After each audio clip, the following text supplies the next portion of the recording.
Professor. Sometimes you don't even realize you're being mentored. And do you remember a moment, a time, and a place, and people involved where you had that moment of like, wow? You didn't get criticized for doing things wrong, but when you did it right, oh my God.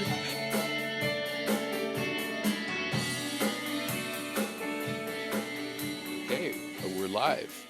So welcome to Imagine Fitting In, Lloyd Bachrach. And I have to tell everybody a little bit about you and how our relationship. Lloyd, I've known Lloyd since what, we were 21 or something like that? Probably, 21, 22, right? yeah, something like that. That means, you know how many years that is. I won't say that, but 40 years, baby. So, gosh, I guess I'd lead into how, Lloyd, I always wanted to thank you for how nice you were, because I was a kid from Ohio coming in, popping into this club, trying to integrate, make some friends.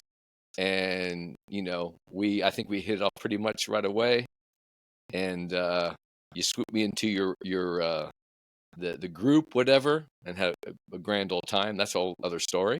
So anyway, today we want to learn more about Lloyd, what you've been into, what you're doing. Let's first start a little bit about obviously you're in Chicago. We know that. We've seen I had to put up the Bulls picture, and you've got the Chicago Olympics. So you were born in Chicago, is that right? Born and bred in Chicago, and only spent about a year and a half or maybe 2 years away from the Chicago area, but Chicago is my home. Right. And so do you live into right now in like a suburb or whatever at this point, or where? I'm in the city on the north side. I'm about 2 miles north of Wrigley Field. Nice. Wait, what street is that?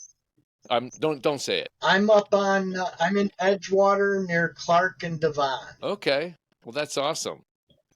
Oh, those trains, the L tracks, and many a day. Oh, you hear it? Yeah. Oh, That's the Metro tracks. oh, is it? Okay, got the little rumble. Yeah. Do you remember that? I'm about a block and a half from the Metro line. Lloyd and I roomed for a while. We were roomies, and we had a garden apartment, and right, and there was one house in between us and the L train, and when it right, and it, on a turn too, so it would screech. And it was funny. I'd be laying there the first night going, oh, hey, we got a good deal. Well, the L's right here. The station's right here. Like, oh, it's going to be so noisy to sleep. And I think it was like the first night I laid in bed. And I'm thinking, okay, when's it coming? When's it coming? I'm like getting ready to try to fall asleep. You're anticipating Yes. And didn't you hear it? And then you just fall asleep. And then you never hear it again, even though they go by. The next day, you never hear it again. It's crazy. I know. So, where did you go to school, and what kind of, what that looked like for you? So, well, I grew up in the south suburbs of Chicago, in a suburb called Dalton, which is roughly about 15 or 20 minutes in the border of Illinois near Hammond, Indiana. Mm-hmm. I went to high school there, and my mentor came from my high school, which was my high school gymnastics coach. We didn't go into the details of this, but I was born missing bones, both legs. I wear prosthesis on both legs, despite this major physical challenge that I was dealt with from birth. I was always competitive and athletic.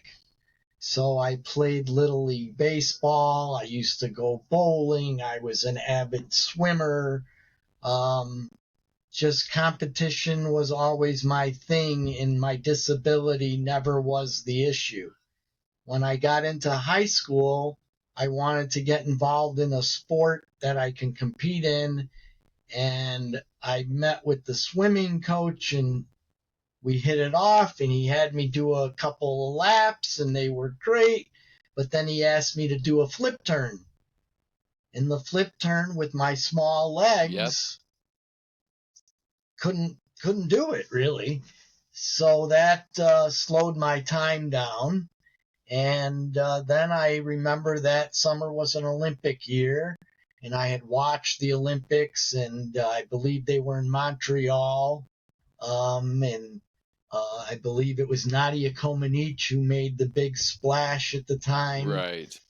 But I saw these guys doing gymnastics and using their upper body. And I said, boy, I could be doing this stuff. And how old were you when you first started gymnastics? Well, that was 14. I was 14. And never had done, well, I'd done a little bit of gymnastics in gym class in 8th grade, but never, and excelled at it, but they didn't know what they were doing. And I was just like, I ain't doing this.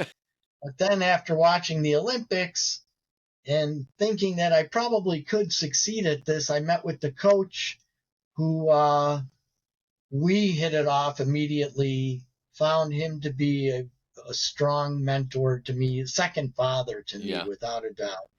And he said, without sight unseen, after just talking with me, he said, you're on the team. Nice. And not only was I on the team, but I excelled on the team. And by senior year, I was strong in 3 events, being rings, pommel horse, and parallel bars, and went to state on the pommel horse and ended up finishing 5th in the state of Illinois, which is a very strong gymnastics state. Right. Having Olympians like Bart Connor coming from this area. Oh, wow. Yeah, I remember Bart Connor.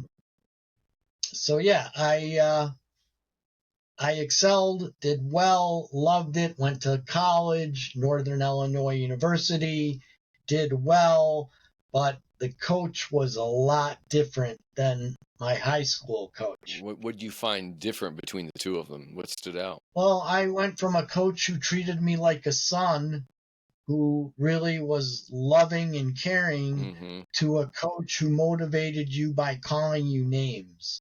Oh, that was a little polarity there, right? Wow.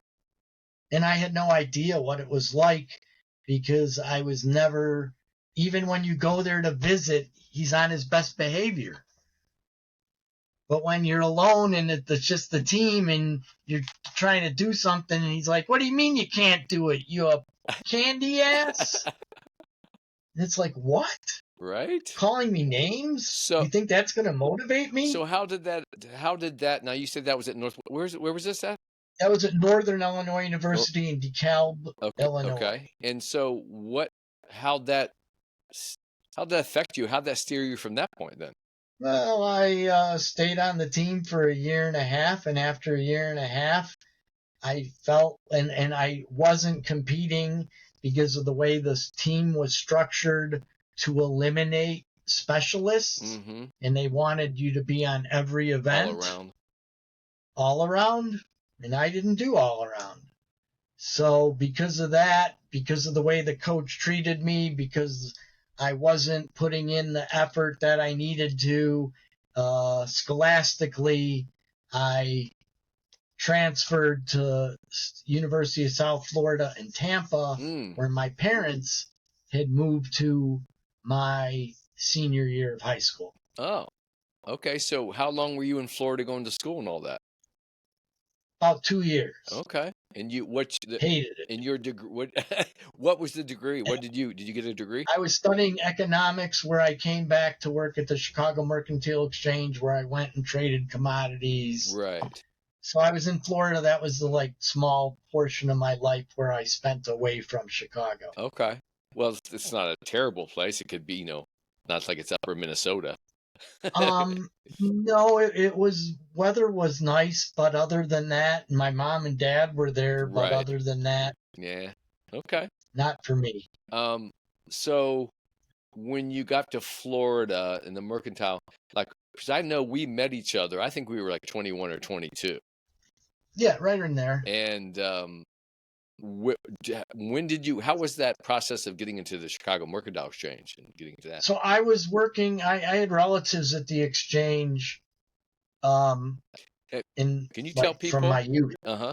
Can you tell people a little bit about like the Oh, Mercantile Exchange? it's if you've ever seen the movie Trading Places, that's what it basically is.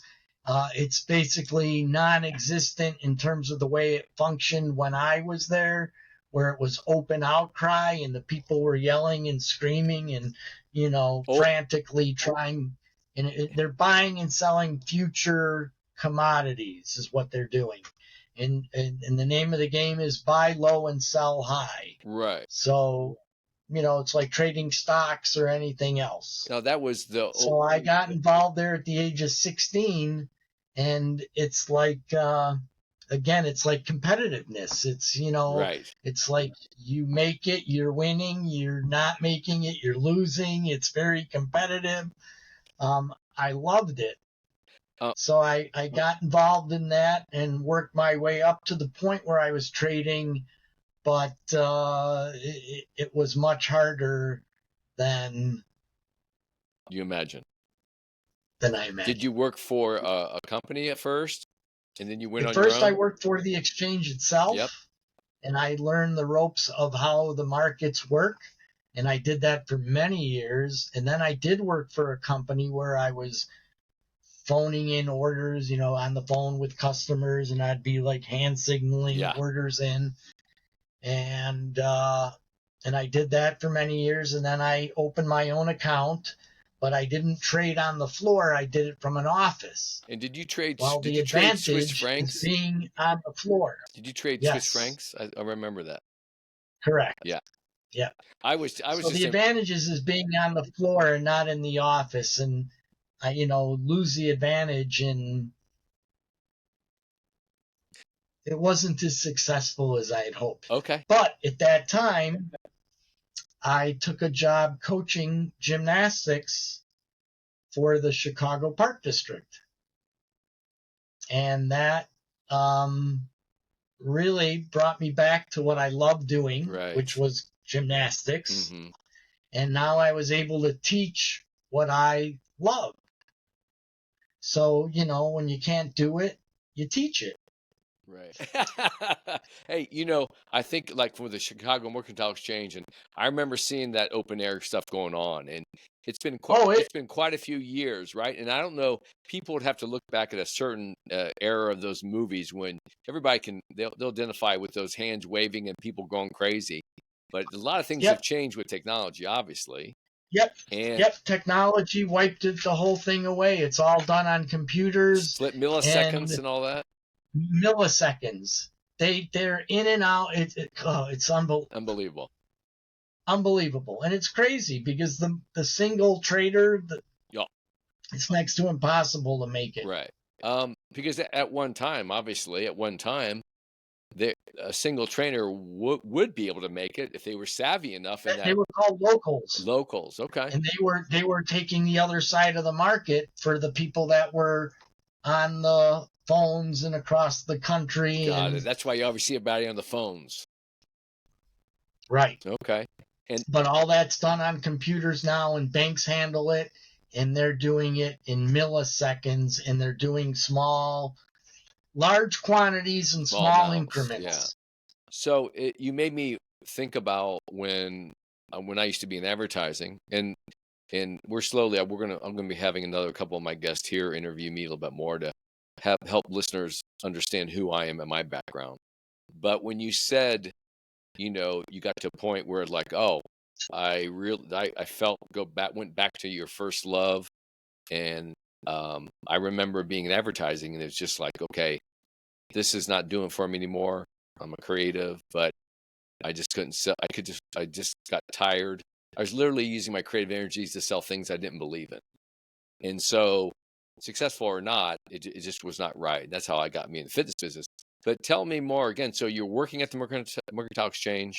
You get like a part-time job at the park, or did you go right into the park? No, I actually was busting my hump I was getting up at 5:30 in the morning and working at the exchange until 2, and going right from the exchange and being at the gym from 2 to 9 or 10. Nice. So, But I did that for about a year. okay. So you had 2 jobs at that time. Nice. So what kind of demographic, what kind of kids were there at the park district? Oh my goodness! I'm sure you reached So out to a lot and had I was coaching not far from where I live right now, mm-hmm. which was located. Well, first I started in Clemente Park, which was on Division and Western in the middle of, very Hispanic neighborhood, Yep. Puerto Rican neighborhood. But I wasn't there for much more than a year. And then they moved me up to Leone Park, which was right on the beachfront. Mm-hmm. And it was a great, great facility. And it was a small gym, but I made it work. And my kids were never the top, but they were always, in the running, near the top. So that's pretty good, yeah, man. we did really well there. Considering you coming in on a love and passion, and it was, at that point, how many years did you stay at the park and do that? I was at the park from 1989 until 1996. And then the end of my tenure, they had me doing the Special Olympic program for gymnastics. Nice. So I was going to multiple parks training the Special Olympians, and I didn't have my own park where I had my own athletes. Right. So and it was okay, but I didn't. It was okay. It just wasn't what I really wanted to do. Mm-hmm. Now I know. But go ahead. I know that the transition. You went till all the way through 90 till 96. You said with the park. So 96, I got married. I was there. When I got Dave married and I there? In 96. Pardon? Was Dave? Remember, it was Dave and I there? Weren't we there at your wedding? Yeah, you were. Yeah, Dave and you were there. Yeah, you were there. So I got married in Columbus Park in 96, and a month after I got married, I left the park district to pursue my dream of speaking, which I started that in 95. I incorporated a company called Yes You Can, where I was asked on a couple of different occasions to come to certain schools. Either parents of my students were teachers, or a couple of the other coaches also were teachers, and they said, hey, come to my school, tell the kids your story. So I tell the story about how I was born with a disability and I became a gymnast, and I would show how I wear my prosthesis.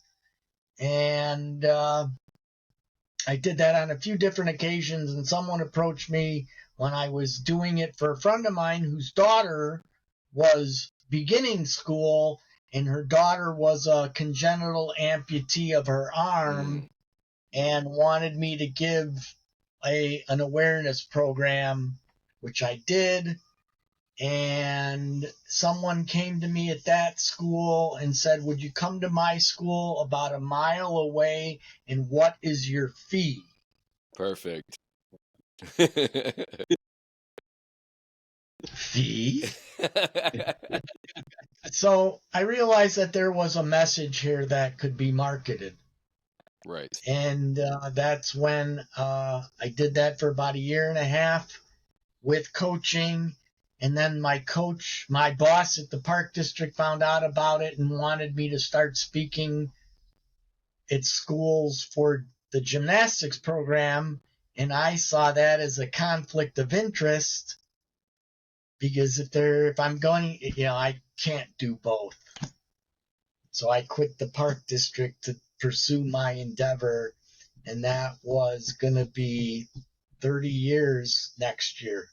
Wow. 29 years Wow. So, right now. so in terms of teaching gymnastics, like, do you think these like what innate skill sets or unique approach did you develop an approach to your kids? And, Communication and treating them.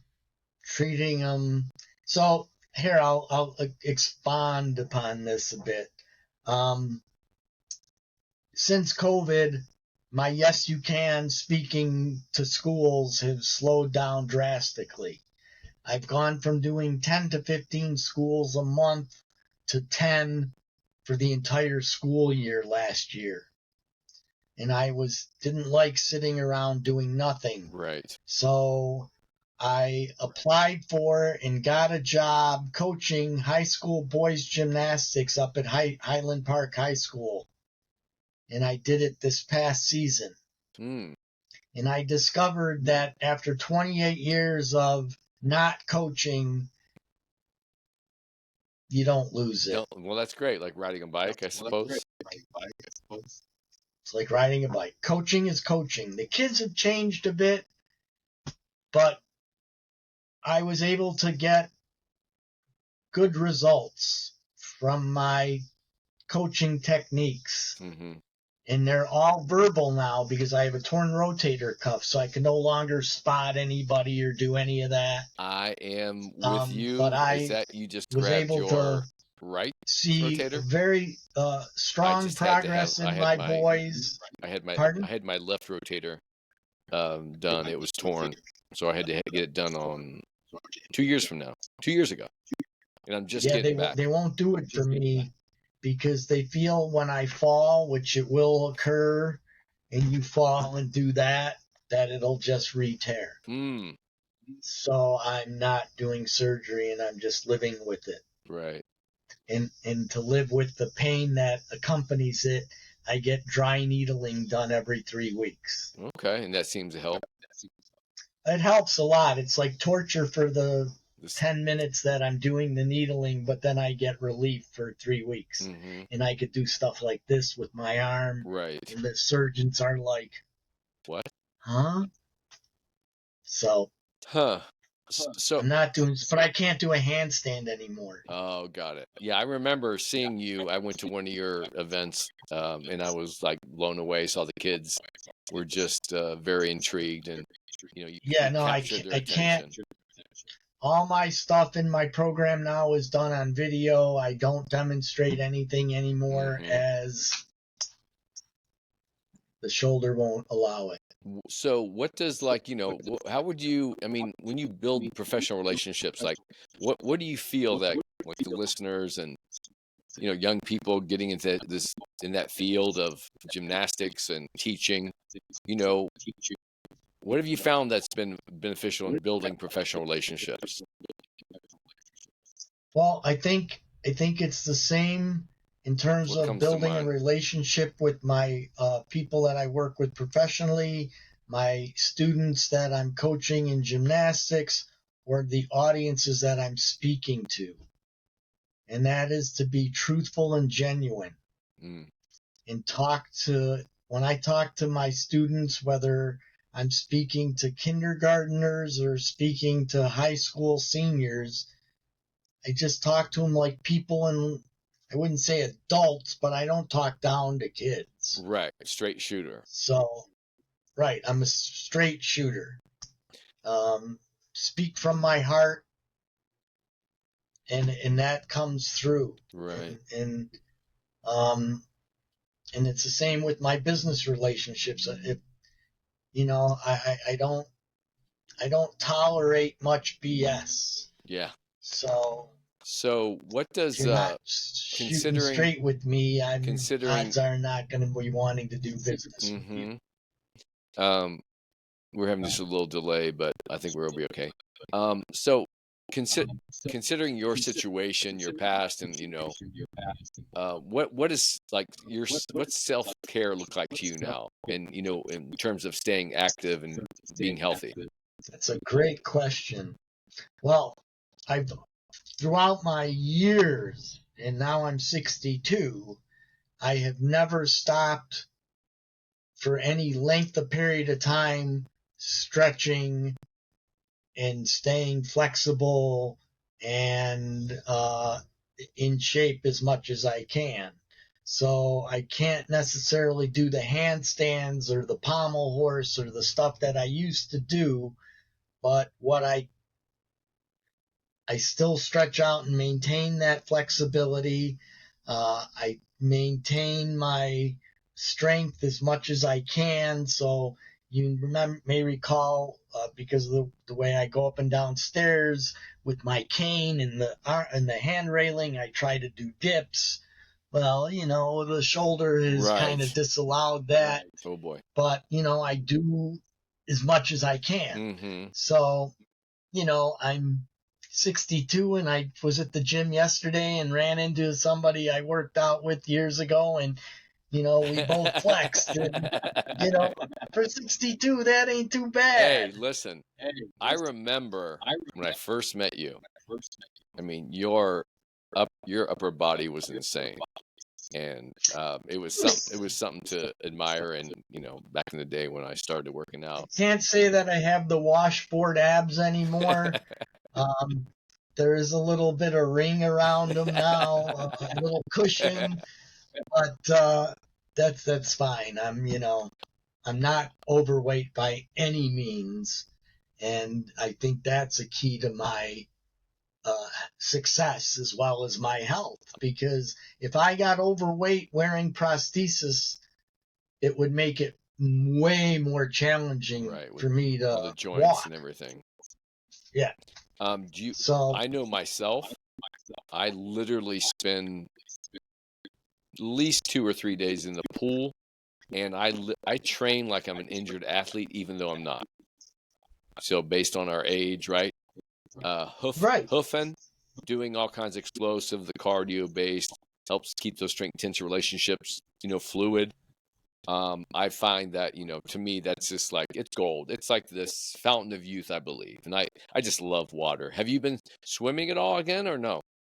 I haven't swam in years, but I still scuba dive. So last winter, we went to,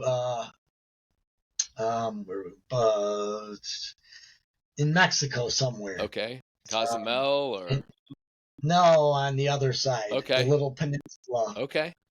And did you, what was it look like diving? out there? Not good. Not good, right? We know the Caribbean is much better to dive than the Pacific. But it was good in the respect that I got in the water, but I was sucking wind like you wouldn't believe. Feeling out of shape. Yeah, just not in the best of cardiovascular shape. Even though when I first I go into the gym, the first thing I do is a few laps in my wheelchair on the track, and I go, as hard as I can. Sure. So I get the heart beating a little bit, but. Do you use any other kinds of gym equipment for your upper body in terms of cardiovascular, or do you mainly in your chair?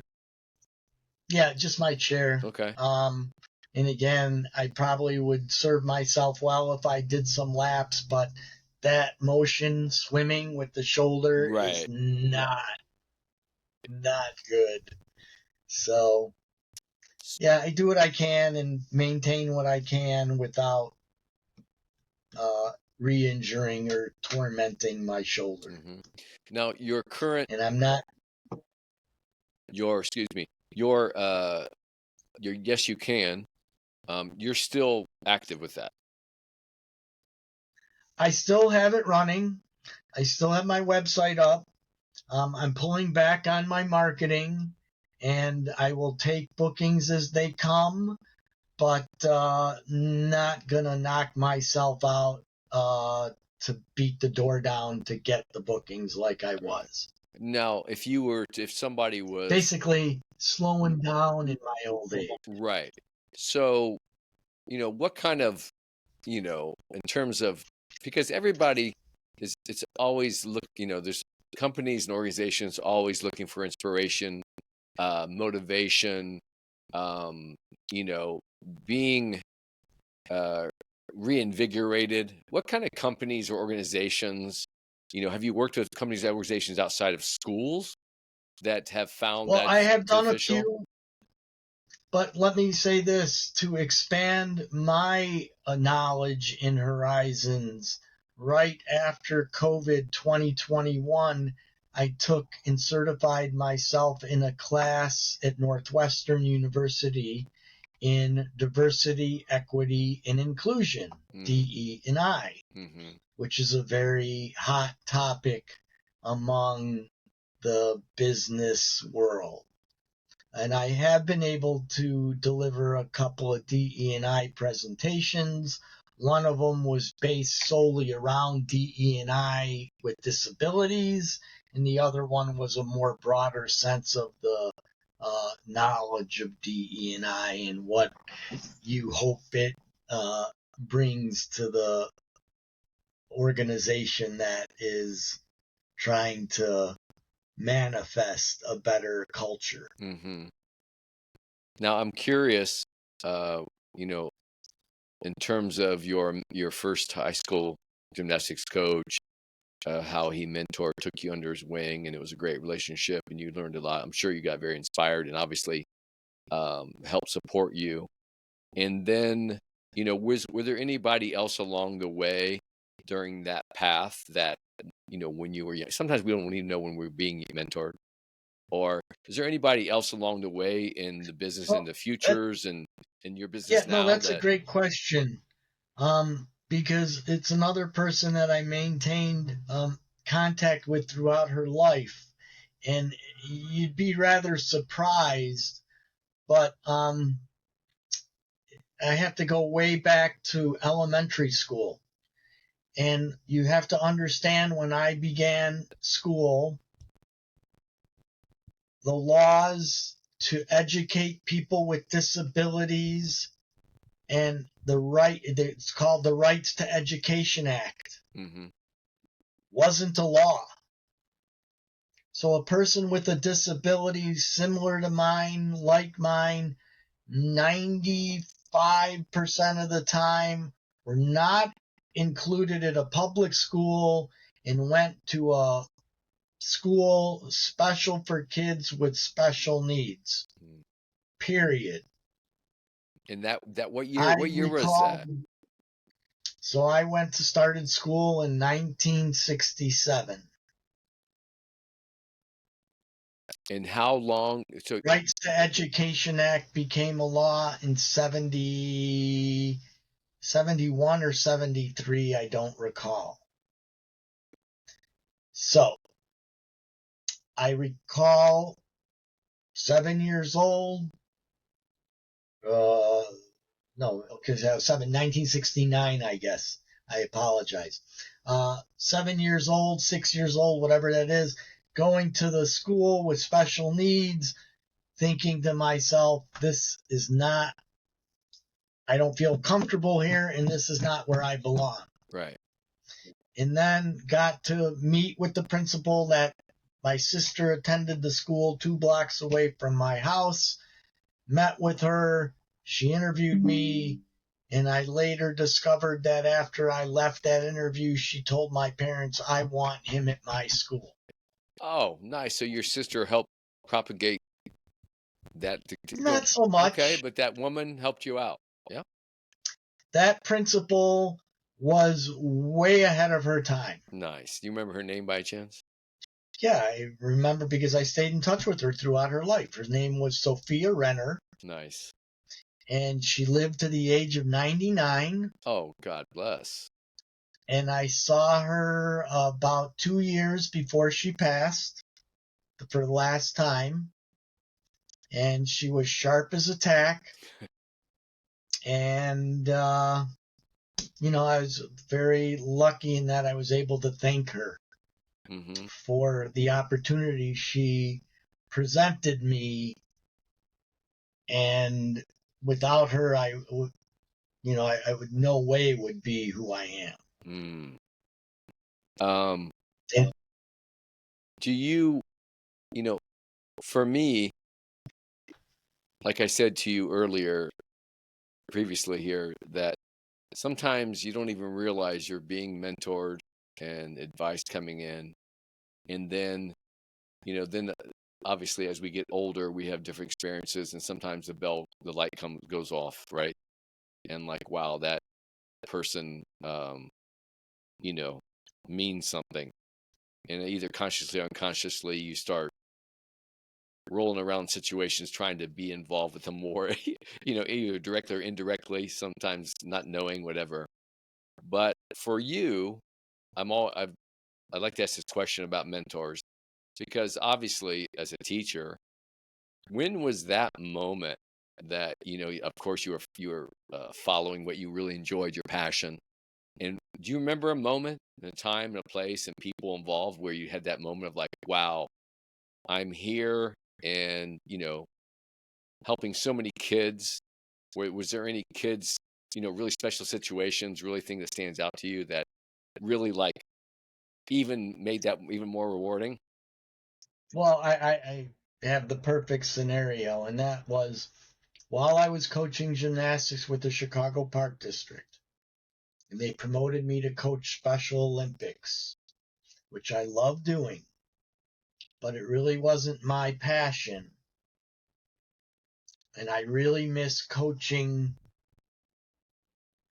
able-bodied athletes.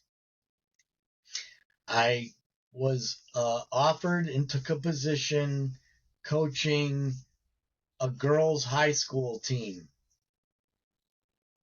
out in the south suburbs of Chicago.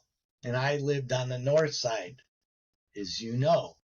A little bit of commute. And because I saw this great opportunity to coach what I really enjoyed coaching, I took it.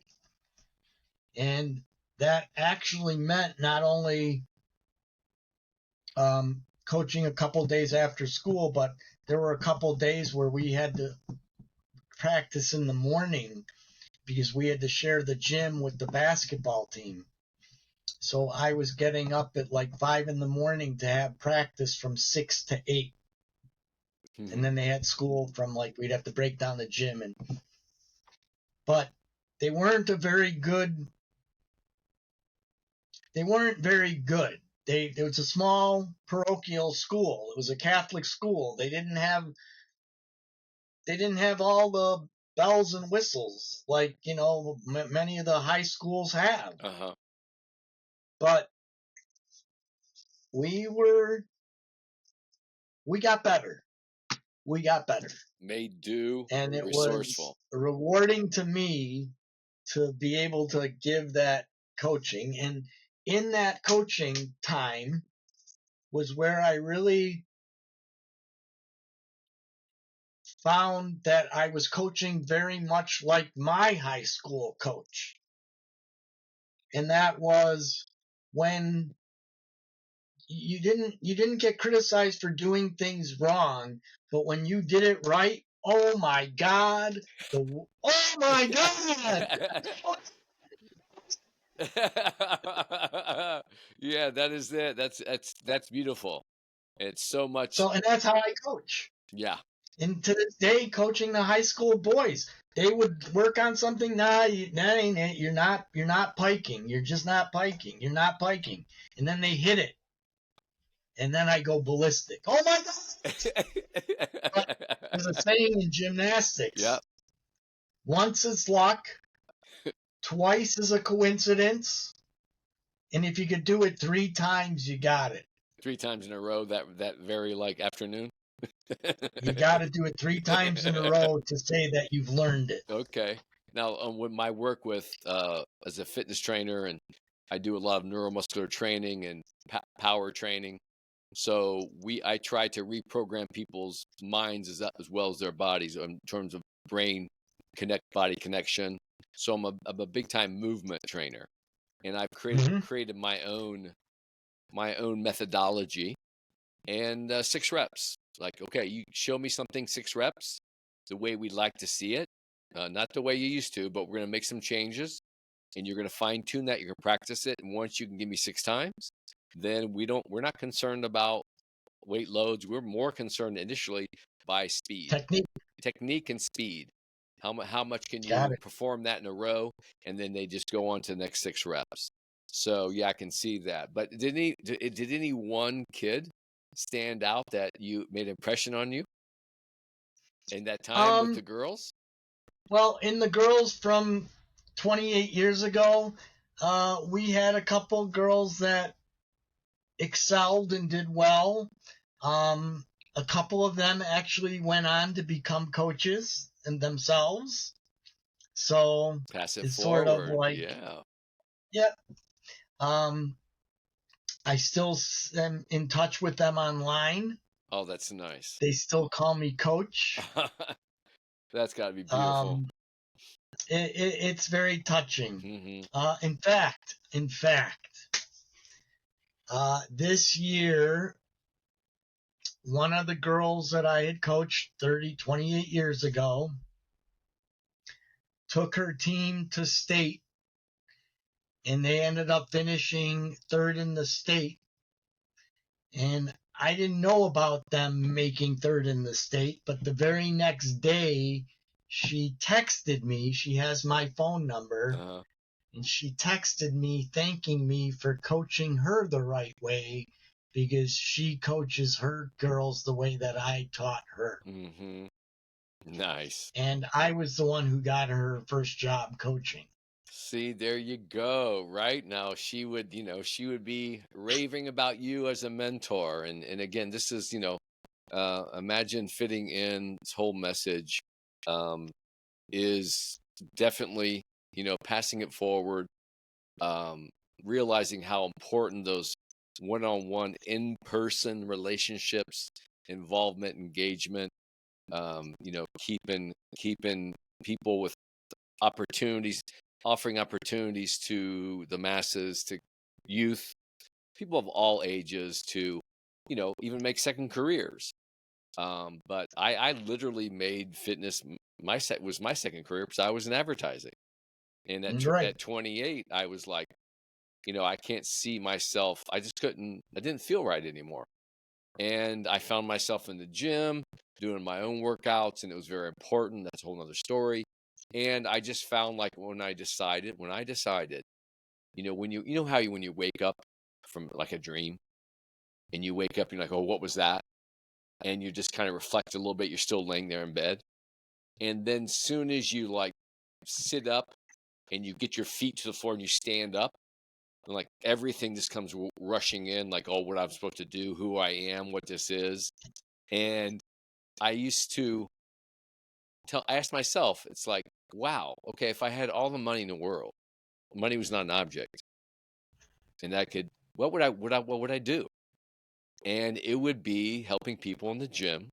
And first, I had a lot of self-education on nutrition and the importance of that, and then it led on to being a personal trainer. So, you know, Well, I think that, that's why I and started Yes You Can. I mean, I loved coaching and it was great. But somebody equated it like this.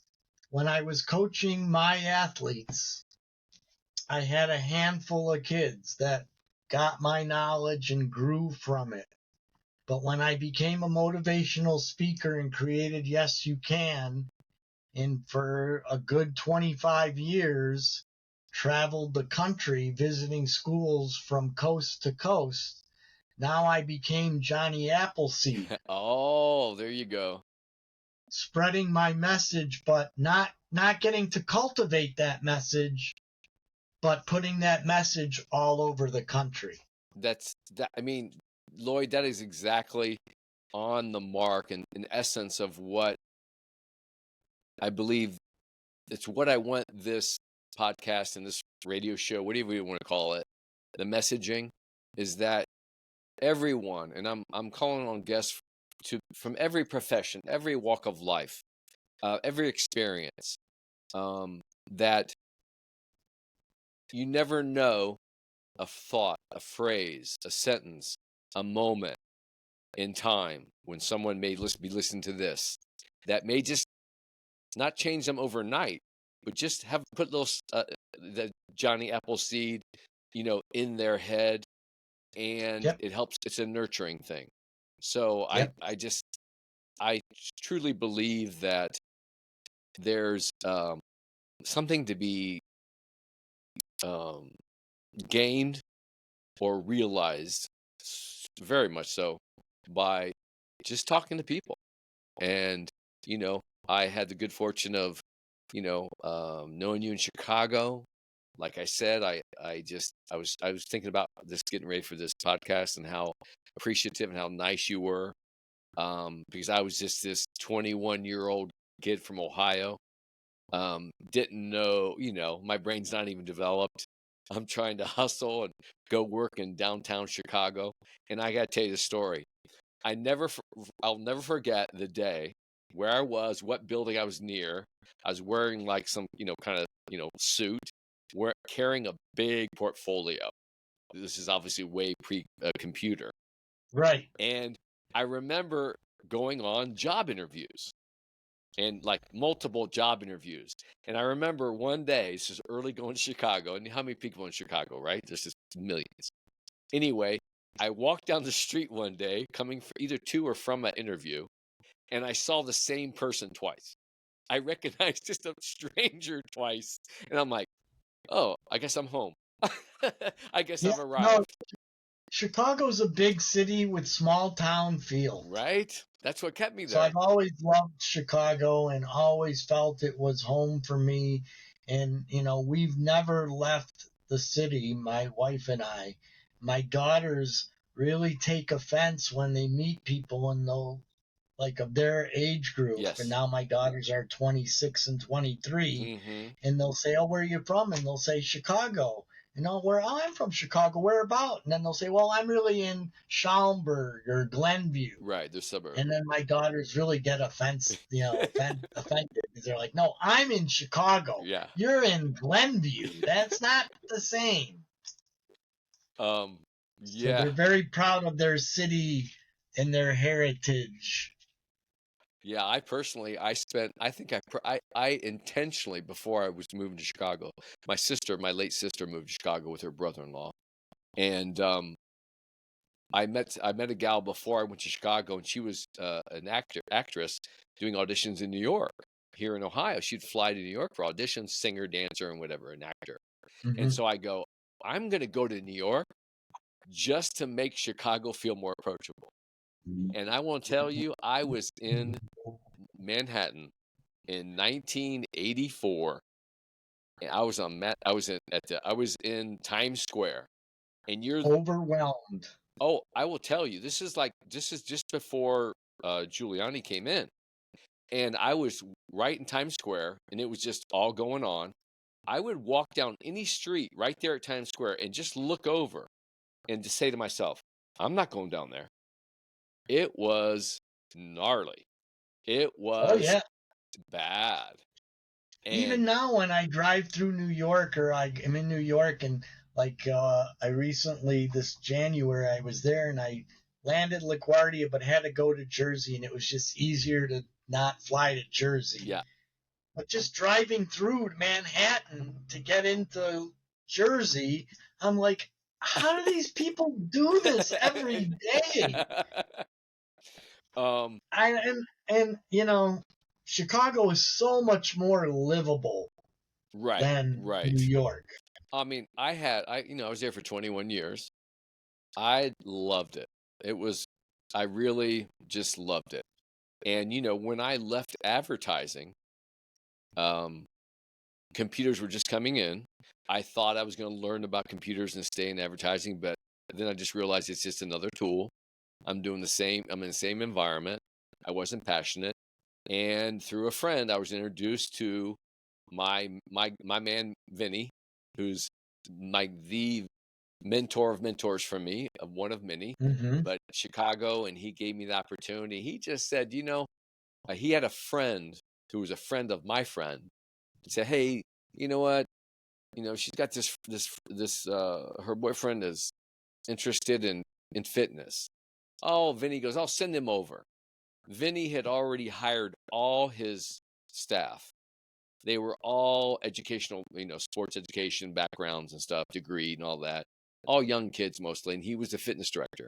This was 118,000 5-story, 18,000 square foot, 5-story gym downtown Chicago near the Fairmont off Michigan Avenue with a 100-foot indoor rock climbing wall in the country. And this was 1991.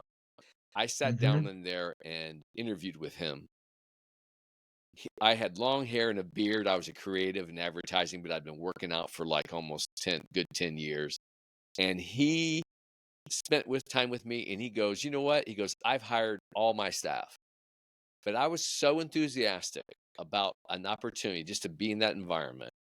He goes, you know what? I'm going to hire you just to be my cheerleader. So he brought me in. I had no resume, none. He took me under his wing. He was a track and field guy. He then led me on to introduce me to a kinesiologist, which I'd studied movement. And then, you know, Vinny doesn't know this yet, but yeah, he led me on to other people related into the Bulls organization. And just a great first job. And all of a sudden, I'm working in one of the hottest clubs in Chicago. And I'm just going, man, this is great. And to have a guy, and this guy was just still in my life. And so how many years later? 1992. What's that been? That's been it's 30 years. 30-some years. I'm still best friends with him. And I find that those people that are that special, that I'm sure you can agree with, when you pick up the phone, you haven't talked to them forever, it's just like, oh, where did we leave off? Yep. So beautiful thing. With your, you know, in the field of, heck, we can say gymnastics endeavors, you know, the economics and the futures trading today, and, you know, in your motivational speaking, obviously you have to be passionate about doing motivational stuff, a topic you have to know and live and breathe, which you did. So, you know, in terms of like, say somebody has a career and they're interested in transforming into that to like motivational speaking, you know, is there anything you can share, or any, you know, in terms of maybe even education wise, if they're teachers? Well, I can only tell you this. Like I said before, make sure you're genuine when you're telling your story. That's the key. But the speech and speaking is the easy part. The name of the game for what I'm doing is marketing. Mm-hmm. And you either have to find yourself a really great agent that believes in you, that's going to really pitch you. But you have to be good too. I mean, but it's the marketing is the toughest part of the game, and it's probably gotten harder and not easier. Mm-hmm. So what, if people wanted to learn more about Yes You Can, is there, I'll put this in the notes, people will be able to access, but where can they find you? What's the easiest? Your website, social media? What? I have two different websites because I'm trying to capture two audiences. They're two very separate audiences. So my one website for my youth audiences is yes-can.net.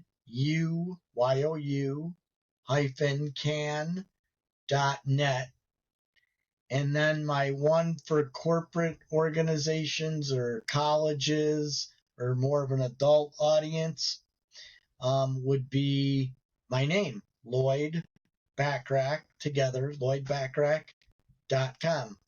Got it. All right. So, Lloyd, it's been a treat, man, seeing you. You know, You too, Greg. I will make a point. My girl has family in Chicago, and I have a couple other friends up there in Chicago. So I'm going to make a point that we'll hook up and get together. And I'm not going anywhere. all right, man. So listen, I appreciate your time. It's great hearing stories of successful, passionate endeavors that help lead to those productive lives. And for sure you have contributed not just in your local communities, but probably again across the country. And then you never know, those seeds could have been already around the world. So I Oh, thank exactly. you for your Well, time. thank you. And Greg, good luck on your new endeavor with your podcast, Imagine Fitting In. And I hope it does well for you. Well, thank you so much, sir. And all right, man. You take care. Give my best to the family. Bye bye. Thank you. Till next time, kids.